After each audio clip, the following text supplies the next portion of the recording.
Alberto Fernández, haciéndose cargo como que él es el crack de las 3 copas de Argentina. O sea, Argentina ganó 3 copas a pesar de él. Hoy hubo sesión y no dieron quórum, como ley de alquileres, la moratoria previsional. ¿Por qué no se ponen a laburar ahí? O sea, yo estoy dentro de los que no dio quórum. Claro, por eso. Y estoy orgulloso de estos. Bueno, pero también estaba ley de alquileres y moratoria previsional. Son dos temas que le dan... Está Javier Milei con nosotros. Hola. Fue arquero de fútbol. Ah. Sí.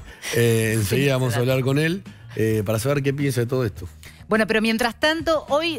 Bueno, ¿volvemos al barro? Estamos con Javier Milei, gracias por venir. ¿Qué tal? ¿Cómo están? Un gusto estar aquí. Bien. A ver, primero, ¿qué piensa de todo esto, de las declaraciones de hoy del presidente, de los funcionarios, de lo que pasó ayer?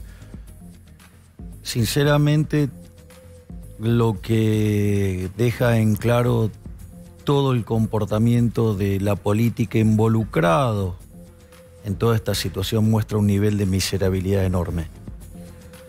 Yo creo que hasta en algún momento llegaron a poner en riesgo a los jugadores por una mera miserabilidad política. Me parece formidable la decisión de los jugadores. Ya habían tenido la desagradable experiencia en el 2014 que para mí, digamos, o sea, esa recepción de la señora Cristina Fernández de Kirchner directamente violenta los límites del buen gusto. Cuando fue ella a Ezeiza y estaba Messi, ¿no? También. Sí. Dice, Pocho, vení, Pocho, vení. Sí, bueno, por eso fue un bochorno. O sea, un bochorno, por eso violentó los límites del buen gusto. Yo creo que eso en la mente de Messi jugó un rol importante. Los jugadores no desconocen la miserabilidad de los políticos argentinos.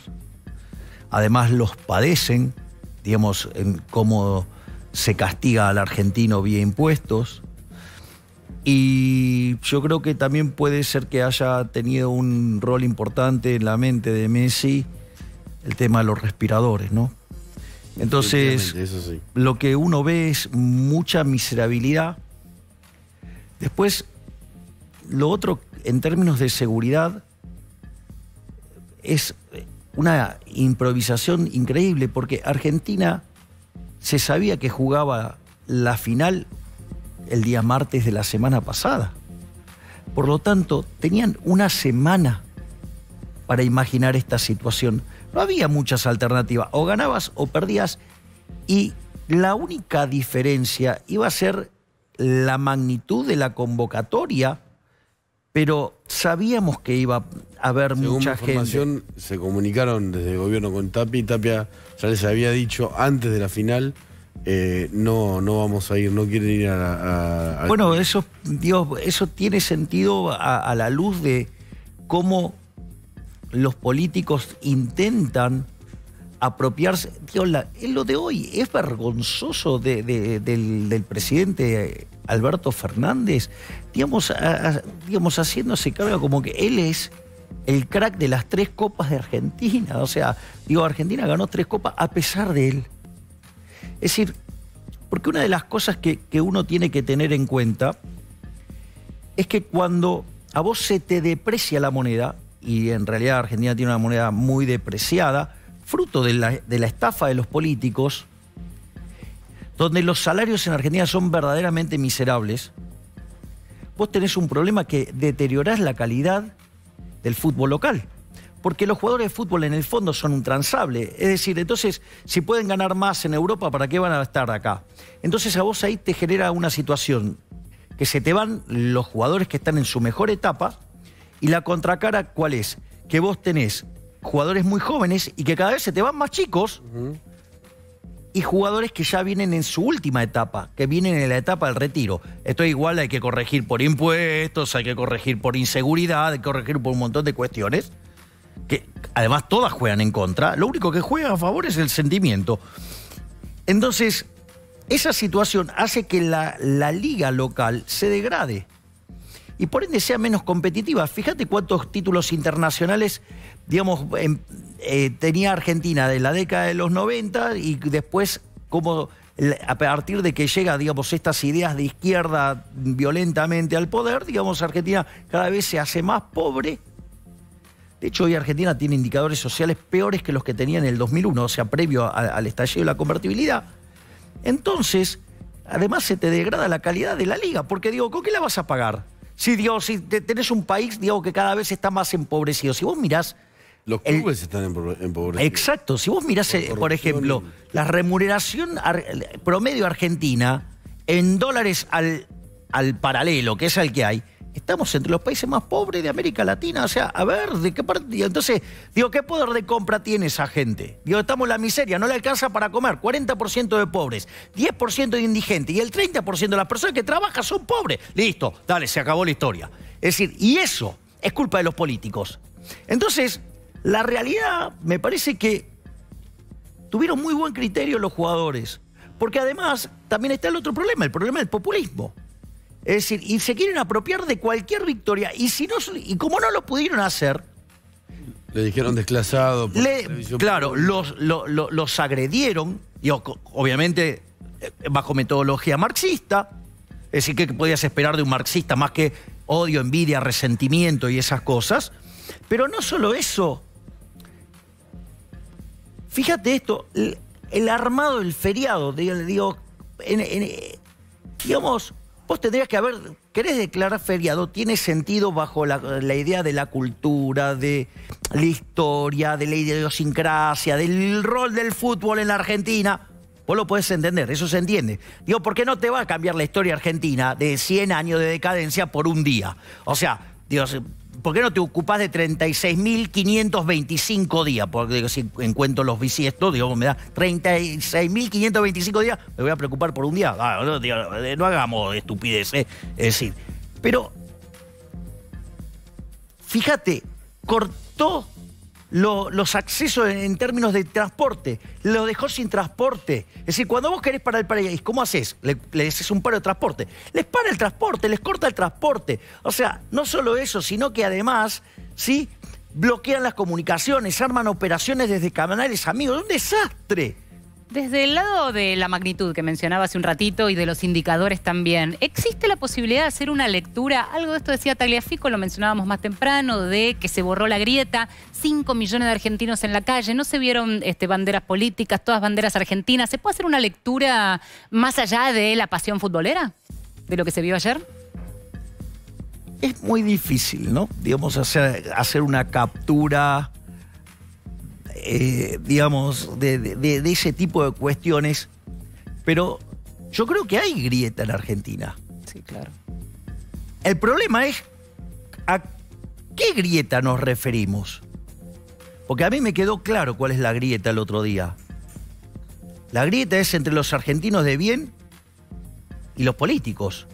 Es decir, vos fíjate esto. A ver, tenías una semana para organizarlo.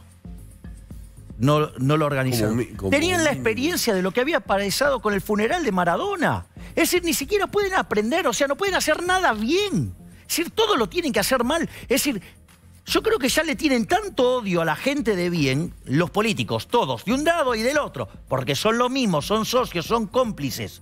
Son cómplices. Son cómplices. Macri con Cristina son cómplices. Macri menos.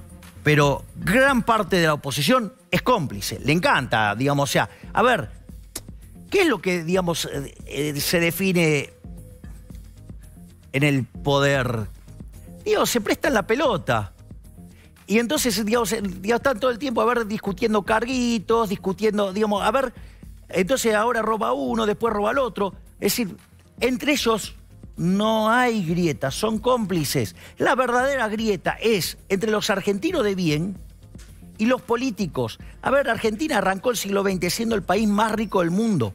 Hoy el tipo de cambio oficial está entre el 70 y el 80 y al paralelo entre el 130 y el 140. ¿Me entendés? O sea, ¿cómo podés comprender que en un país que produce alimentos para 400 millones de seres humanos, la presión en el campo del 60%, es decir, que el Estado se lleva el alimento de 240 millones de seres humanos? ¿Me puede explicar cómo puede ser que 5 millones de argentinos no tengan para comer? Esa es la grieta. Es decir, los políticos son nuestros enemigos. Literalmente, hay que entenderlo así. Sí, hay grieta. La grieta es entre los políticos, que son unos empobrecedores, que entre ellos transan, que engañan a la gente de un lado y del otro, porque los negocios entre ellos siguen. Es decir, se prestan la pelota. Pero cuando vos tenés la pelota, del otro lado está jugando el otro. ¿Me comprendés lo que te digo? O sea, entonces esa es la verdadera grieta. Entonces, yo lo que le diría a la corporación política es que tenga mucho cuidado de seguir agrediendo a los argentinos, porque a diferencia de lo que ellos creen, los argentinos se pudieron autoconvocar y se juntaron, digamos, entre los que estaban en capital y en provincia, 6 millones de personas. Sí. Entonces, dejen de agredir a la gente. O sea, no paran de agredir a la gente. Y están dados todos los condimentos para que la gente estalle, ¿eh? Tenemos indicadores sociales peores que los del 2001. Recordemos que después vino la crisis del 2002. O sea, Sí, es hoy se cumplen 11 años de la salida de Fernando de la Rúa. Claro, o sea, pero estamos hablando de una de las peores crisis de la Argentina. Otra de las peores crisis de la Argentina, ¿cuál era? El Rodrigazo. Tenemos un desequilibrio monetario que es el doble del que teníamos en la previa del Rodrigazo. A ver, el Rodrigazo implicó multiplicar la inflación por 6 y los pobres por 5. O sea, vos, la inflación la podrías llevar a 600%. ¿Me decís cómo haces para pasar el 100% de pobre? Digo, o sea, ¿me comprendés que eso implica un desviole social? Hablamos de la grieta y de necesidades concretas. Nos tapamos de fútbol y miramos para otro lado porque nos latía el corazón por la selección. Hoy hubo sesión y no dieron quórum por situaciones como ley de alquileres, la moratoria previsional. ¿Por qué no se ponen a laburar ahí para dar una respuesta y dar el debate en todo caso? Porque sé que hay polémicas dentro de esos proyectos. A ver, primero porque esos proyectos... O sea, yo estoy dentro de los que no dio quórum. Claro, por eso. O sea, y estoy orgulloso. Por eso pregunto por qué, no dar quórum. digamos, ¿cuál es la...? Primero porque ninguno de esos proyectos hacen esencialmente a la vida de los argentinos verdaderamente. Primer punto. O sea, los políticos están discutiendo cualquier cosa, menos lo que tiene que ver con mejorarle la vida a los argentinos. Primer punto. Porque si estuviera verdaderamente preocupado por eso, en realidad deberían estar preocupándose cómo bajar el gasto público, cómo bajar los impuestos, digamos, cómo hacer una economía más flexible en el mercado laboral para poder abrirle que nos vaya bien. Digo, ¿qué es lo que hacen los países que le va bien al mundo? Y no tendríamos estos niveles de inflación espantosos, digamos, con dinámicas verdaderamente, por ejemplo, en el Banco Central, peor que las que teníamos ya en el banco hiperinflacionario de Alfonsín a fines del 88. Entonces, por ejemplo, dentro de las cosas que hoy se querían tratar, estaban las leyes, digamos, que vinculaban con la creación de universidades. Lo que yo llamo los radichetongos. Es decir, son tongos. A ver, digamos, si comprendemos, son creación de universidades que son entes autónomos que pueden manejar su propio presupuesto y que desde ahí la política roba. Y ahí, por ejemplo, digamos, los radicales, o sea, son muy activos en tener ese tipo de curros. O sea, curros. Había curros así, abiertos, directos. Bueno, pero también estaba ley de alquileres y moratoria previsional. Son dos temas que le dan solución concreta. Vamos por el tema de la ley de alquileres. La ley de alquileres se la ofrece el kirchnerismo a Juntos por el Cambio para destrabar la sesión. Ahora, en realidad hay un dictamen de minoría, que es el que tiene el kirchnerismo, que es un espanto. O sea, el dictamen de mayoría, perdón. Está el dictamen de minoría, que es el proyecto de Juntos por el Cambio, que es otro espanto. Es decir, si me lo preguntás a mí, hay que derogar la ley de alquileres. No debería existir. Mira, hay un libro, uno de los libros más lindos de microeconomía intermedia, es uno que es el de Varian. Vos sabés que el primer capítulo explica cómo funciona el mercado de alquileres, pero versión para APB. ¿Ok? Por lo cual, o sea, a ver si alguno de esos brutos que tengo de compañerito de trabajo, de esas ratas, se dignan de leer y se dan cuenta que lo mejor que podrían hacer por los inquilinos es eliminar la ley de alquileres. Pero no, es decir, les gusta la intervención, les gusta meterle la mano en el bolsillo a la gente. La diferencia es que uno, digamos, son unos delincuentes descarados, llámese el kirchnerismo, y los otros son de buenos modales. Es decir, donde en realidad... Yo te hago una pregunta. Si alguien te va a meter la mano en el bolsillo,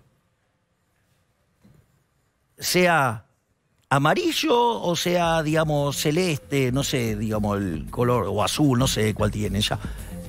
¿A vos te interesa, digo? ¿Qué te importa, digo, si la gastan eficientemente o no? Si en el fondo es tuya. Te la sacaron del bolsillo. Eso es lo que ellos no entienden. Entonces, ojo, porque hay unos que tienen unas ideas deplorables, llámese el kirchnerismo. Y hay otros que tienen las mismas ideas, igualmente deplorables, pero dicen que lo van a hacer eficiente.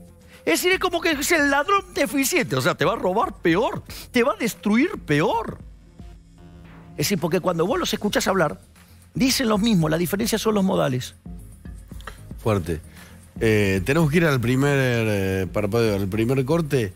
Después tenemos archivo de Milei. ¿Hablando de qué? ¿Hablando de? De Messi. Ah. Messi por Milei después de este corte. Ya venimos.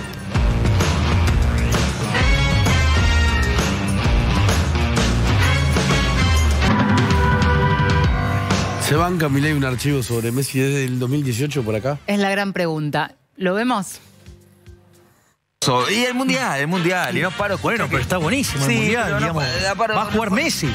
Sí, a propósito, no paran de criticarlo al pibe, que si canta el himno, que no canta el himno, que critican a Messi. Critican a Messi. No. Al diván. Los números de Messi son impresionantes. No hay jugador en la historia de la humanidad que haya hecho lo que hizo Messi. ¿Sabe que se hizo un trabajo estadístico sobre Messi? Y se llama Messi es imposible. Sí. Fue el mejor en todas las categorías. No me diga. Zucca, póngase de pie. Sí. Messi es imposible. No me diga. Exacto. Vamos todavía. Gracias. No puedo perder. Me voy contento. No existe en toda la historia del fútbol un jugador que sea el mejor en todos los aspectos del juego como es Messi. No existe. Es imposible que alguien sea el mejor en todo. En Messi. ¿Sabes que hay un artículo que se llama Messi es imposible? ¿Qué significa? Porque nunca existió un ser humano que pueda ser el mejor en todo. Mejor jugador de fútbol de todos los tiempos. Es el único tipo que es el mejor jugador del mundo en todos los aspectos de todas las facetas del juego. Te aparece un tipo como Messi, que es un fuera de serie, porque es el único. Por eso Messi es imposible estadísticamente, porque es el mejor en todas las facetas del juego que él interviene. Que juega la pelota, pero de una manera. La rompe toda, es un mega crack. Se llama Messi. Espero que lo rompa en este mundial también.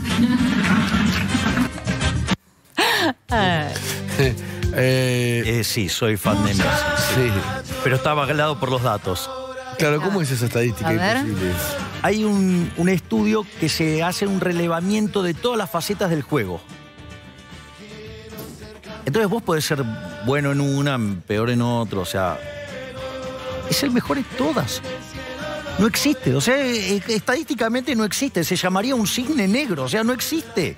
O sea, por ejemplo, en gambeta es el mejor, en pases es el mejor, en definición es el mejor. Hasta cabeceando es el mejor. Su efectividad cabeceando es increíble. No, se altera por Messi. Hay dos jugadores de fútbol que a mí tres en rigor. Dos de campo y uno, digamos, un arquero. Messi, Palermo y el Pato Filiol. Es decir, cualquiera de esas vamos a encontrar versiones inestables. O sea, en general es un tipo muy apasionado. Me imagino que el Mundial lo vivió con el médico al lado. No, el Mundial lo miré, digamos, en el sillón, frente a la pantalla. No pude ver el primer partido porque estaba en México. Llegué como a las 3 de la mañana cuando me desperté. El partido había pasado, pero después sí vi todos los partidos, pero solo los de Argentina vi. Ajá. Esa es la realidad, los otros no. Usted fue arquero, ¿no? Arquero era Filiol, yo digamos, trataba de atajar. No, pero el liderazgo o el técnico Scaloni, es la forma, ¿no?, de liderar. Bien, eso es un punto no menor. Hay un caso emblemático en esto que es el de Vicente del Bosque, en España. Del Real Madrid. Exactamente. Que tenía el equipo de las estrellas, tenía los fantásticos, era una cosa de otro planeta, que Boca le ganó con 2 goles de Palermo, obviamente, en Japón, donde yo estuve, con mi hermana, para variar. Y lo interesante, o los Galácticos, los Galácticos. que era lo que él explicaba. Explicaba que en realidad cuando vos tenés esos jugadores, o sea, lo que tiene que entender el técnico que las estrellas son esos jugadores, o sea, que no digamos, tiene que tener un lugar de un perfil muy bajo, digo, justamente de las características que tiene Scaloni. Scaloni tiene un perfil muy bajo, trabaja muchísimo. ¿Saben dónde se nota mucho? Que el equipo cambia de esquemas de juego a lo largo del juego según cómo va evolucionando. Eso no es menor, que digamos, en general uno se encuentra con los equipos con esquemas rígidos y que no lo mueven de ninguna manera. Y sin embargo uno puede ver que a lo largo del partido Argentina va cambiando los esquemas, cambia de partido a partido. Es sorprendente, por ejemplo, la forma en que... Sí. Okay. No, es que nos quedamos realmente sin tiempo. Gracias por venir. No, por favor. Iba a apuntar por el liderazgo de Cristina, pero ahí está ya, Milei. Nos queda ya, se termina el programa. Cristina, el máximo ícono del populismo. Una sola palabra, una. El máximo ícono del populismo es. Gracias, Javier. Perdón, pero son 10:57. Hacemos la pausa.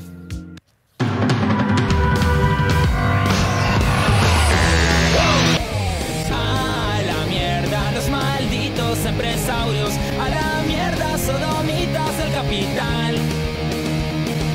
Basta de basura keynesiana. Ha llegado